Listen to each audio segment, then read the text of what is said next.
নতুন উপাচার্যকে অবাঞ্ছিত ঘোষণা করে আন্দোলন চালিয়ে যাচ্ছেন গাজীপুরে ঢাকা প্রকৌশল ও প্রযুক্তি বিশ্ববিদ্যালয়ের শিক্ষার্থীরা। আজ প্রধান ফটকে তালা দিয়ে ব্লকেট কর্মসূচি পালন করছেন তারা। শিক্ষার্থীরা বলছেন, বিশ্ববিদ্যালয়ের শিক্ষককে উপাচার্য নিয়োগ, হামলাকারীদের বিচার সহ ৩ দফা দাবি পূরণ না হওয়া পর্যন্ত তাদের আন্দোলন চলবে। এতে ক্যাম্পাসে যে কোনো পরিস্থিতি মোকাবেলায় প্রস্তুত গাজীপুর পুলিশ। জাহিদুল ইসলাম অনিকের পাঠানো তথ্য ও ছবিতে প্রতিবেদন। ৩ দফা দাবিতে সোমবার সকাল ৮টা থেকেই ডুয়েটে ব্লকেট কর্মসূচি শুরু করেন শিক্ষার্থীরা। এতে স্থবির হয়ে পড়েছে বিশ্ববিদ্যালয়ের কার্যক্রম। সংবাদ সম্মেলনে শিক্ষার্থীরা বলেন, ডুয়েট একটি বিশেষায়িত প্রকৌশল বিশ্ববিদ্যালয়। এখানকার একাডেমিক কারিকুলাম ও প্রশাসনিক বাস্তবতা ভিন্ন। তাই বিশ্ববিদ্যালয়ের শিক্ষকদের মধ্য থেকেই উপাচার্য নিয়োগ দেওয়া উচিত। ভোগান্তি ভুলে চলে আসুন রিগালে। ওয়ারেন্টি সহ স্টাইলিশ কালেকশন নিয়ে রেডি রিগাল ফার্নিচার। একই সঙ্গে আন্দোলনে হামলাকারীদের বিচার দাবি করেছেন তারা। আমাদের পূর্ব থেকে কর্মরত শিক্ষকবৃন্দ থেকেই বিসি নিয়োগ দিতে হবে, প্রশাসন গঠন করতে হবে এবং জারিকৃত যে প্রজ্ঞাপন আছে সেটা বাতিল করতে হবে এবং আমাদের উপরে যারা হামলা চালিয়েছে প্রত্যেককে শনাক্ত করে কঠোর বিচার করতে হবে। পরিকল্পিত যে হামলা চালানো হয়েছে এটার সুষ্ঠু তদন্ত করে তাদেরকে আজীবনের জন্য ক্যাম্পাস থেকে বহিষ্কার করতে হবে। আমরা নিরাপত্তার জন্য আমাদের টিচারদের সাথে কথা বলেছি, যেন আমাদের নিরাপত্তা নিশ্চিত করে। সাধারণ শিক্ষার্থী যারা আছে হলে অবস্থান করছে, পাশাপাশি আন্দোলনের সাথে যারা জড়িত তাদের যেন নিরাপত্তা নিশ্চিত করে। ক্যাম্পাসের বাইরে অবস্থান নেয়া নতুন উপাচার্য অধ্যাপক ডক্টর মোহাম্মদ ইকবাল জানিয়েছেন, তিনি অনলাইনে যোগদান করেছেন। ক্যাম্পাসের বাইরে থেকেই পরিস্থিতি স্বাভাবিক করতে শিক্ষক শিক্ষার্থীদের সঙ্গে আলোচনার চেষ্টা করে যাচ্ছেন। তো আমি 14 তারিখে মন্ত্রণালয়ে জয়েন করেছি ডাইরেক্ট, এবং সেই অনুযায়ী 14 তারিখ থেকে আমি ভাইস চ্যান্সেলর ডুয়েটে। তবে আমি মিটিং করেছি আমি সবার সাথে অনলাইন। আমরা ভবিষ্যতে আবার বসবো।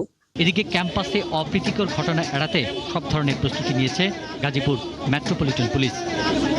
এখানে আমরা তখন ইন্টারফেয়ার করবো যখন কোনো ফৌজদারি অপরাধ ঘটবে।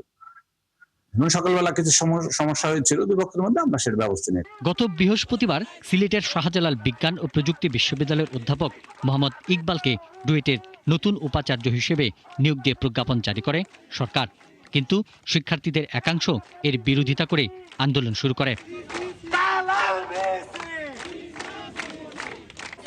পিন্টু হাজং, ৭১। ডুয়েটে শিক্ষার্থীদের ব্লকেট কর্মসূচি নিয়ে বিস্তারিত জানাতে আমাদের সাথে যুক্ত হচ্ছেন জাহিদুল ইসলাম অনিক। অনেক ডুয়েটে এই মুহূর্তে পরিস্থিতি কেমন দেখছেন?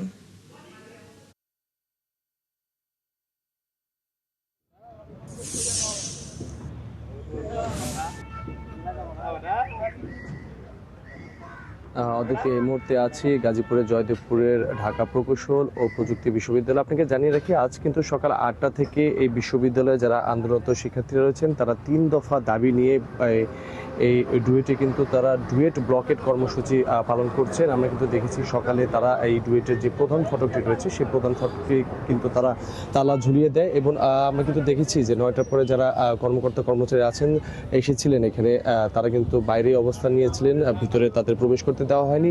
এবং আজকে ঠিক বেলা 12টার দিকে আমরা দেখেছি আন্দোলনরত শিক্ষার্থী যারা রয়েছেন তারা কিন্তু একটি সংবাদ সম্মেলন করেন এবং সেই সংবাদ সম্মেলনে তারা প্রধানমন্ত্রী এবং রাষ্ট্রপতি বরাবর একটি স্মারকলিপি জমা দেবেন আজকেই।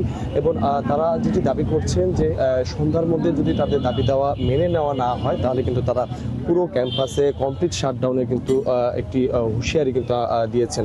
আপনাকে জানিয়ে রাখি যে তারা কিন্তু গতকালকে যখন নতুন ভিসি এই ক্যাম্পাসে যোগদানের জন্য আসেন তখন কিন্তু তারা ১ দফা দাবি নিয়ে কিন্তু আন্দোলন করতে থাকেন এবং সেই সময় নবনিযুক্ত ভিসি অধ্যাপক মোহাম্মদ ইকবাল যখন বিশ্ববিদ্যালয় ক্যাম্পাসে প্রবেশ করতে আসেন, ঠিক সেই সময় কিন্তু দুপক্ষের মধ্যে আমরা দেখেছি বহিরাগত এবং কিছু আন্দোলনরত শিক্ষার্থীদের সাথে কিন্তু সর্বপ্রথম সংঘর্ষ শুরু হয় এবং তারপরে কিন্তু তাদের মুখোমুখি সংঘর্ষ হয় এবং সেই সংঘর্ষের পরে কিন্তু নবনিযুক্ত যিনি ভিসি রয়েছেন তিনি প্রবেশ করতে না পেরে পাশে একটি গাজীপুর সদর উপজেলা পরিষদ কার্যালয়ে সেখানে আশ্রয় নেন এবং তিনি উপজেলা নির্বাহী কর্মকর্তা এবং পুলিশি নিরাপত্তার মাধ্যমে কিন্তু সেখান থেকে তিনি দায়িত্ব গ্রহণ করেন।